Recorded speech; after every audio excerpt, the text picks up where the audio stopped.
Maayong hapon, maayong gabi, maayong adlaw kaninyong tanan. Hinaot po unta nga ang Ginoo magauban kanunay kaninyo. Diri sa among lugar, gasugod na ang tingtugnaw. So, doon na akong kuhaon ang akong mga vegetables, mga kamates, siguro ugma o sa sunod adlaw kay dili maayo nga magahian ang akong mga antusan og husto. So dili na gyud mapugngan ang winter, posibleng moabot. Pero maayo kay maghinay-hinay lang. So kumusta kamong tanan dinha? Magpasalamat lang ako sa mga tawo nga mitabang gyud nga kita maka Bible study. Sa dili pa kita magsugod, atong hangyoon ang atong Ginoong Hesukristo nga magauban sa atong pagtuon karon. Magaampo kita. Among Amahan nga langit nun, daghang salamat nga imong gihatag ang imong kinabuhi. Aron nga kami makabaton og kinabuhi nga walay katapusan nga uban kanimo. Ginoo, tudloa kami sa pag-ampo. Sa pag-ampo nga matahong, pag-ampo nga kinasing-kasing gayod. Ginoo, pasayloa kami sa among mga kasalanan. Kay kami makasasala lamang. Tabangi kami nga ang among gitun-an karon among makuha ang dako kay mga prinsipyo. Aron nga kami makaalagad ngana kanimo. Sa ngalan ni Jesucristo nga among manuluwas. Amen. Sa Bible, daghan kaayong mga matahom nga pag-ampo. Pag-ampo ni Haring David, pag-ampo ni Isaiah. So daghang kay mga ampo nga matahom nga atong makopya. Apan karong adlaw sa atong pagtuon sa kapitulo 17 sa sinulat ni Juan, kini ang pinaka langit nun nga pag-ampo gikan sa anak nga Ginoo ngadto sa amahan nga Ginoo. So daghang mga butang dinhi sa nga atong tun-an karon nga dili na ako matugkad, nga wala na ko kaayong mahibawa. Pero bisan pa atong sulayan sa kung nga atong masabtan ang pag-ampo sa atong Ginoong Jesucristo. So abrihan nato ang atong Bible sa sinulat ni Juan kapitulo 17 na human sa atong gitun-an na nga gikan sa 13 hangtod karon. Ang atong Ginoong Hesukristo wala na ministeryo sa mga tao. Wala na siya naghimo og mga milagro, ang pagtudlo niya wala na. Pero karon ang iyang gihimo lamang nga panamilit sa iyang mga disipulo. Kay duol na siyang moadto, duol na niyang ihatag ang iyang kinabuhi para sa imuha o para sa kuha. So, dinhi sila nahuman na ang Last Supper. Milakaw na sila paingon sa Gethsemane.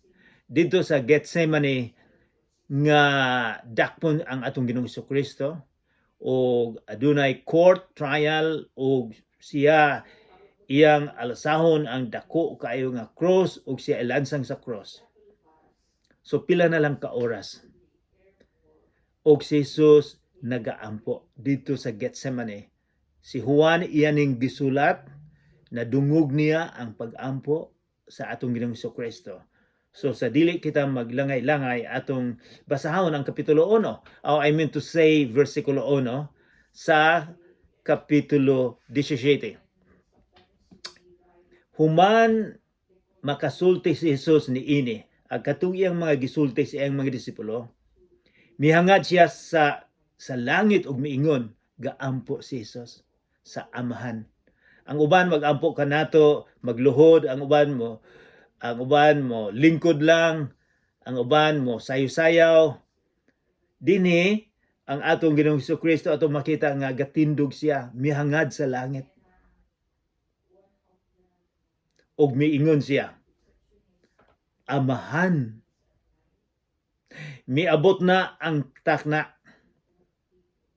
unsa man ning takna nga giingon ni Hesus. Atong mahinumduman nga sa versikulo 2 sa chapter 2 sa sunulat ni Juan nga ang iyang mama miingon nga wala na sila wine. Do something about it. Mingon si Jesus, ang akong takna wala pa moabot. Kining takna wala pa moabot, sige.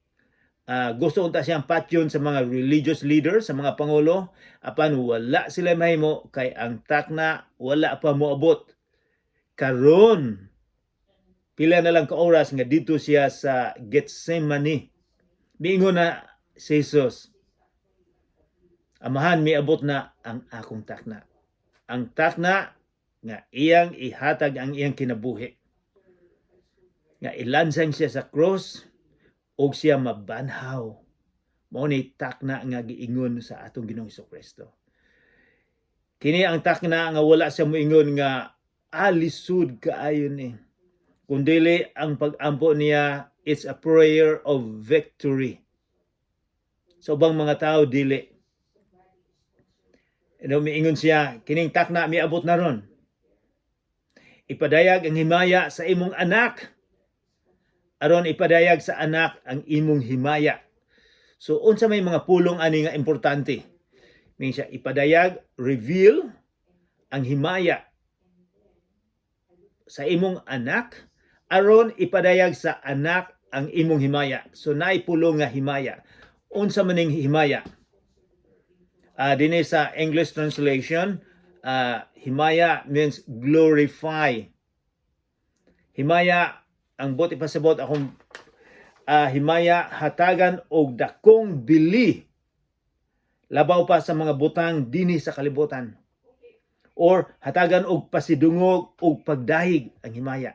Hatagan og dakong bili o pananglitan kanang himaya. Kinahanglan nga ato ning mahibaw-an.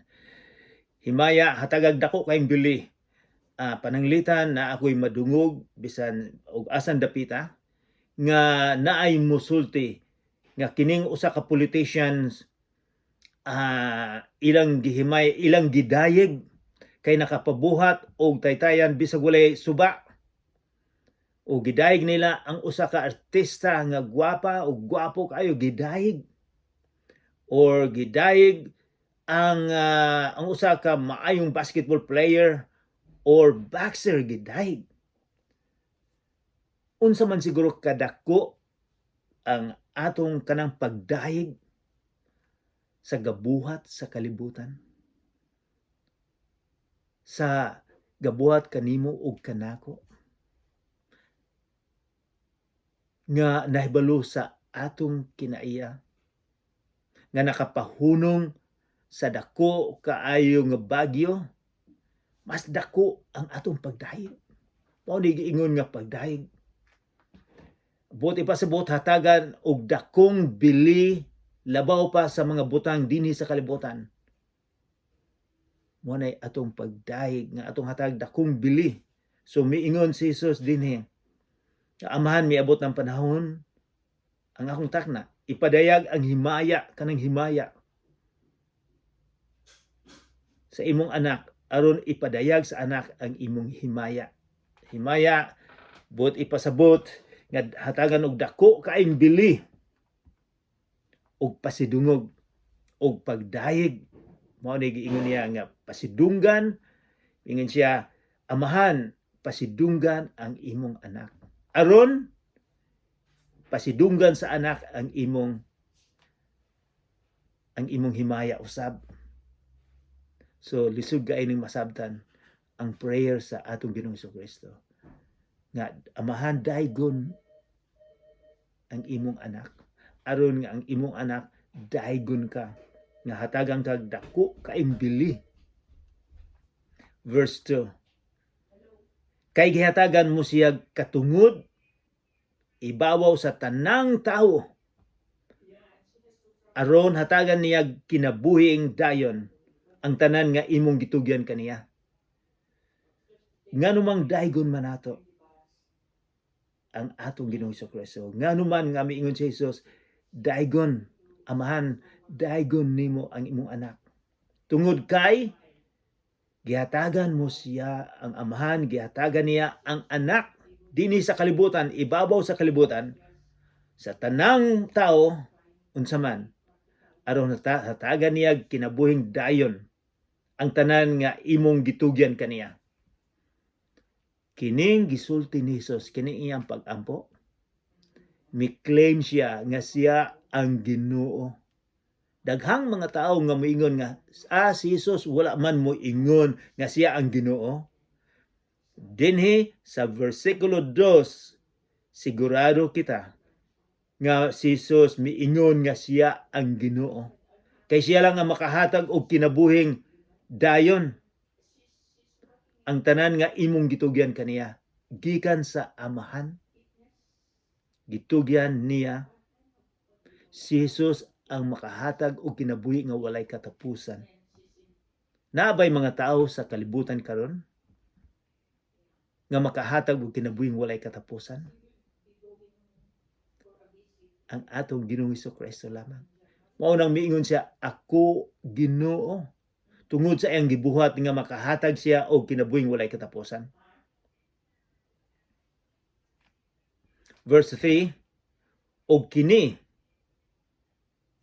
mao ang kinabuhing dayon. So, ikaw ako gusto og kinabuhi nga uban ang atong Ginoong Hesukristo. O sa simple, nga atong kinabuhi makaadto kita sa langit. Dili kita gusto makaadto sa impyerno. So mao ni giingon ni Jesus, unsaon nga makaadto kita nga naay kinabuhing walay katapusan nga uban si Jesus. Importante. Moingon ba siguro si Jesus nga kinahanglan nga ikaw mo membro sa usa ka relihiyon o nga ikaw sikat, nga ikaw nakahuman og university o ikaw dako ang imong posisyon o ikaw daghang kwarta. Mao ba na giingon niya kung unsaon nga kita adunay kinabuhi nga walay katapusan? Miingon si Jesus verse 3, bantayan nato ni.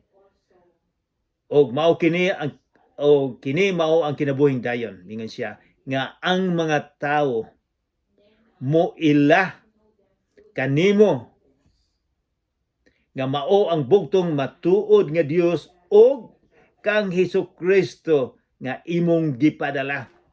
Nga mutuo, unsa man ning giingon ni Jesus nga kinahanglan mutuo kita para may kinabuhing walay katapusan. So akong gilantaw diri kining kinabuhi nga walay katapusan. Mingon siya dinhi, mingon siya nga atong matagamtaman ma-experiensyahan ang pagkinabuhi, ang atong pagkinabuhi dinhi sa kalibutan uban sa Ginoong Amahan ug uban ni Jesus, ang bugtong anak, ug sa Espiritu Santo. Wala dinhi gi-mention ang Espiritu Santo apan ato ning gitun-an sa previous chapters nga ang Espiritu Santo musulod sa atong kasing-kasing. Nga ibilin ni Jesus sa iyang pag-adto na sa langit, nga ibilin niya ang Espiritu Santo nga mo'y mutabang kanato. So, mingon siya nga ang kinabuhi nga walay katapusan magsugod na karon. Sa dihang musulod imong giimbita ang Espiritu Santo nga musulod aron nga ikaw maka-experiensya, matagamtaman ang atong kinabuhi karon uban ang atong Ginoo. Nga makatilaw kita nga ang atong kinabuhi uban ang atong Ginoo. Nga ang desisyon sa atong mga kinabuhi nga ang Ginoo malipay. Dili kita ang malipay. Then verse 4, gipadayag ko ang imong himaya. Naibulong tagod sa himaya. Gipadayag ko ang imong himaya dinhi sa kalibutan, ang imong pagka-Dios. Ako nang gipakita, ako nang gi-reveal nila. Gihuman ko ang imong gipabuhat kanako. So gihuman duol na siya ang iyang misyon. Iyang gihimo na. Iyang gihimo nga iyang gitudluan ang mga tao, ang iyang mga disipulo mahitungod sa Amahan, mahitungod sa Ginoo. Sa dihang nakita nila ang kinabuhi ni Jesus, nakita nila ang character sa atong Amahan. Kung kinsay nakaila ni Jesus, maupoy nailhan po nila, nakita nila ang Amahan, ang Ginoo. Verse 6, verse 5. Karon Amahan, gatindog gihapon siya. Karon Amahan, pasidunggi ako dinhi sa imong presensya. Pinaagi sa dungog nga akong gihuptan uban kanimo sa wala pa buhata ang kalibutan. Sumayong pag-ampuon sa may dinhi atong makita nga si Jesus sa wala pa buhata ang kalibutan, sa wala pa siya matawo dinhi sa kalibutan. Kita gusto og Pasko. Sa Pilipinas, sa layo pa, magpasko na, mag-celebrate sa pagkatao ni Jesus. Apan, sa wala pa si Jesus, mianhi dinhi, wala pa siya nagpakatao, dinha na siya. Miingon siya, Amahan, pasidunggi ako dinha sa imong presensya. Gikan siya sa presensya sa Amahan. Pinaagi sa dungog nga akong gihuptan uban kanimo sa wala pa buhata ang kalibutan. So si Jesus ug ang Amahan kauban didto sa langit. Mingon siya, mubalik ako dinha uban kanimo. Verse 6, gipaila ko ikaw sa mga tawo nga imong gihatag kanako gikan sa kalibutan. Imo sila o gitugyan mo sila kanako. Gituman nila ang imong pulong. Dinhi atong makita ang daghang mga tao, mga relihiyoso nga na adunay controversy, nga maglalis sila. Ang uban moingon nga ang pagka-Kristohanon, ang Kristohanon nga desisyon nato nga mosunod ni Jesus. Own volition, free will, aduna kitay desisyon nga mosunod ba ni Jesus o dili. Apan naapoy mabutang makita nato sa Biblia nga kita pinili sa Ginoo. Ang mga Kristohanon gipili. So duha ang atong kinahanglan motuo kita nga kita gipili so wala pa buhat ang kalibutan gipili na. Apan aduna po'y cooperation sa atong desisyon. Pananglitag usa ka bersikulo, daghang kay mga bersikulo. For God so loved the world that He gave His only Son, that those who ever believe in Him shall not perish, but will have eternal life. Dili malaglag kung kinsa tong mutuo, musalig. So adunay personal nga decision usab. So usay makadungog mog mga tao nga nagatuon nga moingon nga Calvinistic. Gikan ni Calvin sa unang panahon, mga 500 years ago, miingon siya nga decision sa Ginoo nga ikaw pilion. Aduna po usa ka tawo nga miingon nga dili decision na ato. Apan kining tanan nabutang sa gitudlo sa Biblia. Nga kita gipili, apan kita usab adunay decision sa pagpili sa atong Ginoong Hesukristo. Verse 7, ug karon nahibalo sila nga ang tanan nga gihatag mo kanako nagagikan kanimo. So wala ba ta sa akong birthday, sa birthday sa akong asawa, wala may maanad nga hatagan o birthday gift. Dini atong mahibawan nga kita di ay ang Kristohanon, Gasa gihatag sa amahan ngadto sa anak. Kita ang gasa, ikaw ako ang gasa. Ug karon verse 7, ug karon nahibulon sila nga ang tanan nga gihatag mo kanako. Kinsa may gihatag? Kita nagagikan kanimo. So kitang sumusunod ni sa atong Ginoo, gihatag kita as a gift, gasa ngadto ni Hesus. So unsa may paglantaw nimo sa imong kaugalingon nga kita gasa di ay importante. Verse 8, gihatag ko kanila ang mensahe nga imong gitugyan kanako ug kini nadawat nila. Asa man nato mabasa ang mensahe, ang gitudlo sa atong Ginoong Kristo? This is the reason, mao ni rason nga kita gatuon ni ining Bible. Kay kini ang pulong sa Ginoo, pulong ni Hesus.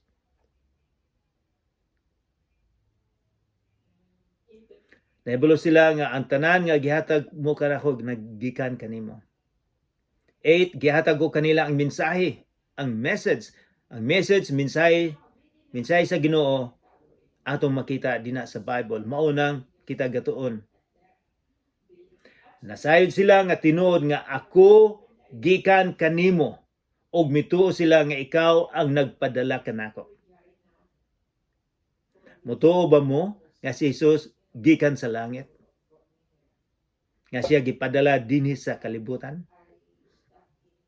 9, nag-ampo ako alang kanila. So karon ang iyang prayer para na sa mga disipulos. Nag-ampo ako alang kanila. Wala akong mag-ampo alang sa kalibutan, kundili alang sa mga tao nga imong gitugyan kanako kay imo man sila. So atong tan-aw ning pulong nga kalibutan. Kay sa Bible, sa Biblia, nag-ingon nga kining kalibutan nga gihimo sa atong Ginoo, kalibutan po na. Kining mga tao dinhi sa kalibutan, kalibutan po na. O kining sistema sa kalibutan, kalibutan usab na. O kining usang kalibutan, mingon kaning espirituhanon nga kalibutan.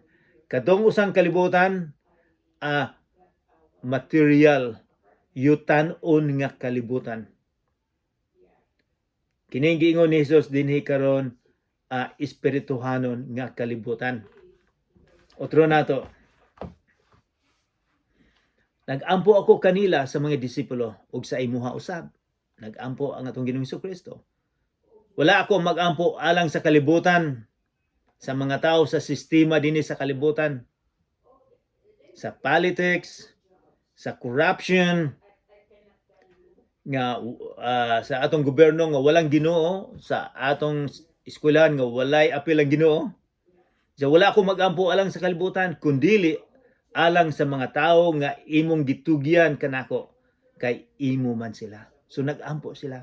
Nag-ampo si Jesus sa mga sumusunod niya. Verse 10, ang tanang tao nga ako, imo. Og silang tanan nga imo, ako. Unsa may buot pa sa buot ni Jesus ni ini? Nga ang tanang tao nga imo, nga ako, imo ha? Og silang tanan nga imo, ako. So adunay unity sila. Makita nato. Og ang akong himaya gipadayag diha kanila. Verse 11, og karon moanha ako kanimo sa langit. Si Jesus gikan dito sa langit ug mobalik siya. Dili na ako magdugay dinhi sa kalibutan. Apan wala sila magpabilin dinhi. Balaang amahan. Bantayi sila. Mao'y pag-ampo sa atong Ginoong Kristo. Ang mga disipulo, bantayi sila. Pag-ampo po, nag-ampo usab siya kanato nga bantayan kita. Mao'y pag-ampo sa atong Ginoong Kristo. diha sa gahom sa imong ngalan. So sa ngalan ni bantayan sa ngalan unsa ang ngalan nga imong gihatag kanako aron sila mausa ingon nga ikaw ug ako usa lamang. So ang kuan niya nga bantayan niya ta sa iyang ngalan. Unsa man ang giingon ni Hesus? Sa imong ngalan. Mag-ampo kita sa katapusan moingon sa ngalan ni Hesus. Amen. Ang ngalan importante. Sa akong ngalan, Rograsan. Ang Ro gikan sa akong lulo, Roman. Grason, grandson. So apo ni Roman. Pero ang ngalan ni Roman gikuha ni Papa tungod kay si Roman sa unang panahon. Siya ang kabisa di barangay sa usa ka lungsod. So sa iyang ngalan gibutang niya ang ngalan dinhi kanako. Gisuwid niya kay ang akong lulo mao may leader sa usa ka lungsod. So sa ngalan, importante kaayo ng ngalan. Ingon siya sa ngalan sa amahan. O karon moana ako kanimo, dili ako magdugay dinhi sa kalibutan apan sila magpabilin dinhi. Balaang amahan, bantayi sila diya sa gahom sa imong ngalan. Sa ngalan sa atong Ginoo adunay gahom. Apan dili nato abusahan nga sa ngalan ni Hesus maayo ka. Murag naay uban nga gamito nila ang ngalan. Apan importante usab nga kung kita mag-ampo sa ngalan sa Ginoo atong gamiton sa ngalan niya sa iyang power. Dili lang sa ngalan kundi tungod sa kung kinsa siya sa likod ni anang ngalan, kinsa man siya. Ang ngalan nga imong gihatag kanako aron sila mausa ingon nga ikaw ako usa lamang. Verse 12, samtang ako uban pa kanila. Wala pa man siya gipatay. Gibantayan ko sila pinaagi sa gahom sa imong ngalan. So nagamit gyapon si Hesus gahom sa imong ngalan. Adunay gahom ang ngalan sa Ginoo. Ang ngalan nga imong gihatag kanako. Gibantayan ko sila og walay usa kanila nga nawala gawas ni adtong tawo nga gitakda nga mawala gayud aron matuman ang kasulatan. Nagsulti siya mahituon ni Judas. O ang gihimo ni Judas nakatatak na naana sa karaan nga tugon nga nay usa sa iyang mga disipulo nga mo palayo. Verse 13, o karon moana ako kanimo o gisulti ko kini mga butanga dinhi sa kalibutan aron malipay sila sa hingpit duyog kanako. So miingon siya, gisulti niya, gitudluan niya ang mga disciples aron nga ang ilang kalipay makumplito og siya muduyog kanako nga makaanha dinha sa balay nga giprepare ni Hesus. Verse 14, gihatag ko kanila ang imong pulong busa gikasilagan sila sa kalibutan. Kay dili man sila iya sa kalibutan, sama nga ako dili iya sa kalibutan. So ang iyang giingon nga ang mga followers, mga sumusunod ni Hesus, ang mga disipulo gikasilagan dinhi sa kalibutan. Sa sistema sa kalibutan, dili ba nga gipamatay man ang mga disipulo? Kasilagan. Karon usab daghang mga Kristiyano sa ubang lugar nga gikasilagan sila nga sila sumusunod ni Hesus. Gikasilagan. So gusto ba nato nga malipay ang mga tao, mga silingan tungod kay wala kita mosunod ni Hesus or gusto nato nga kita masilag tungod kay nag-alagad kita sa Ginoo. So nag-warning nga kung ikaw musunod sa atong Ginoong Jesucristo, daghang musilag. Daghang masilag kanimo kung musunod ka sa atong Ginoong Jesucristo. 14, gihatag ko kanila ang imong pulong, busa gikasilagan sila sa kalibutan, kay dili man sila iya sa kalibutan, sama nga ako dili iya sa kalibutan. Wala ako maghangyo kanimo nga kuhaon mo sila gikan sa kalibutan, kundili bantayan mo hinuon sila batok sa yawa. Nagaampo ang Ginoo sa mga sumusunod ni Hesus nga kita dili matintal sa yawa. Dini atong mahibawan nga naagyod kung sumusunod ka ni Hesus, adunay mo tintal nimo. Daghang mga klase sa tentasyon sa kalibutan. Ingon si Hesus, bantayan mo sila. Bantayan mo sila. 16, sama nga ako dili iya sa kalibutan, ang imong pulong dili usab sila iya sa kalibutan. Buti pasabot yang kita kung ikaw sumusunod ni Hesus, kung kini mga material things, mga temporaryong nga mga butang dinhi sa kalibutan karon, nga dili nato hatagag dakong importansya, dili nato priority kay kana kalibutanon. Verse 17, balaan na sila, balaan gikan sa pulong nga balaan sila diha sa kamatuoran. Ang imong pulong mao'y kamatuoran. Pangutana, asa man nato makita ang kamatuoran? Dili lang sa pulong, dili lang sa Bible. Si Jesus mingon nga ako, I am the truth, I am the life. Ako ang kamatuoran lamang. Walay tao nga moingon nga ang tinud nga gisulti na ako matuod. Ang atong Ginoong Jesucristo nga siya ang Ginoo, siya ay miingon nga ako ang kamatuoran.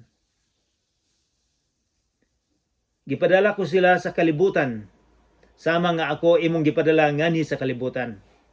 So iyang ipadala ang iyang mga disipulo.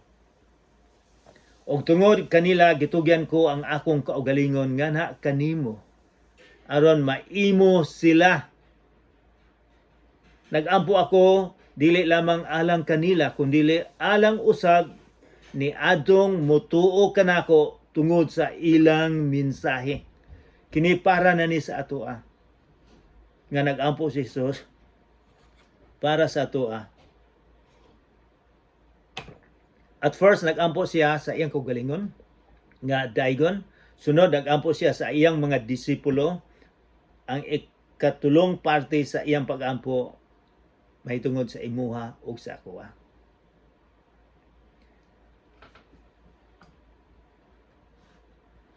Nagampo ako nga mausa unta sila para sa tuwa. Amahan, mausa unta sila dinhi kanato sama nga ikaw ania kanako. Kining pulong miin siya nga ania kanako ug ako anaa kanimo. So lisod ding masabtan pero nasulat ni.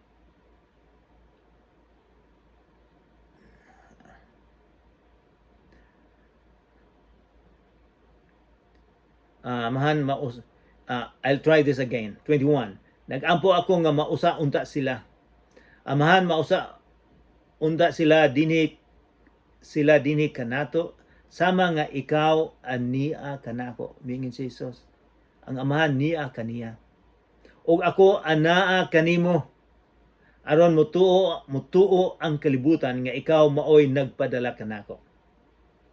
Mingon si Jesus, verse 22, gihatagan ko sila sa samang himaya nga imong gihatag kanako aron sila mausa sa hingpit, ingon nga ikaw ako usa ra.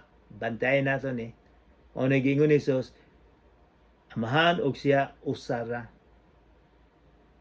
Ako anaa kanila ug ikaw ania kanako. So mingon si Jesus, Ako naa sa akong mga disipulo karon sa mga sumusunod, ikaw aniya kanako.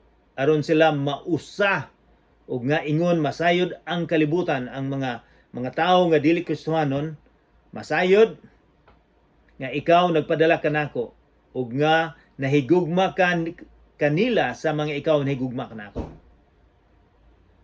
So, ang purpose nga mag-usa aron nga mahigugmay ang usag-usa. Nga ikaw nagpadala kanako ug nga nahigugma ka kanila. Imagine ang gabuhat sa kalibutan nahigugma kanato. Sama nga ikaw nahigugma kanako. Ang Amahan nahigugma kanato. Giunsa man paghigugma, iyang gipadala ang atong Ginoong Hesukristo aron pagluwas kanato. Ug miingon siya nga ikaw nahigugma usab kanako. 24, Amahan, gihatag mo sila kanako ang mga Kristohanon ug buot ko nga bisan asa ako na ay promise na isaad, bisan asa si Jesus at tua usab sila aron makakita sila sa akong himaya. Ang himaya nga imong gihatag kanako kay nahigugma ka man kanako bisan sa wala pa buhata ang kalibutan. Wow, kining gugma. Amahan, nga matarong ang kalibutan wala makaila kanimo. Ang mga tao kadaghanan sa kalibutan karon wala makaila sa Ginoo. Apan ako nakaila kanimo ug kini sila nasayod nga ikaw ang nagpadala kanako. Gipaila ko ikaw kanila ug kini akong padayunon, pagbuhat, padayunon, continue, pagbuhat aron mabatunan nila ang imong gugma. So bisag si Jesus tuwa na sa langit, moingon siya magpadayon aron mabatunan nila ang imong gugma alang kanako. Og magpuyo usab ako diha kanila. Mao ni gisaad sa atong Ginoong Hesukristo nga siya musulod magpuyo kanato. This is wonderful. Katingalahan na ang Ginoo nga gabuhat sa kalibutan magpuyo kanato. Unsa man klase sa imong kinabuhi, imo bang limpyuhan ang imong kasing-kasing aron nga makapuyo ang Ginoo? Mag-ampo kita. Amahan namong langitnon, daghang salamat sa imong gisaad nga kaming musalig mutuong nga kanimo. Bisan asa kang dapita, anaa kami. Daghang salamat Ginoo nga ikaw ga preparar og balay alang kanamo. Ginoo sa kalisud sa among kinabuhi. Hinaot pa unta nga kini makapa-encourage kanamo. Na bisag unsay mahitabo dinhi sa kalibutan, aduna kay preparasyon, adunay kalipay, adunay victory sa umaabot nga adlaw kung gusto na nimo nga kuhaon kami. Daghang salamat sa imong gugma kanamo. Sa ngalan ni Jesus nga among manluluwas. Amen.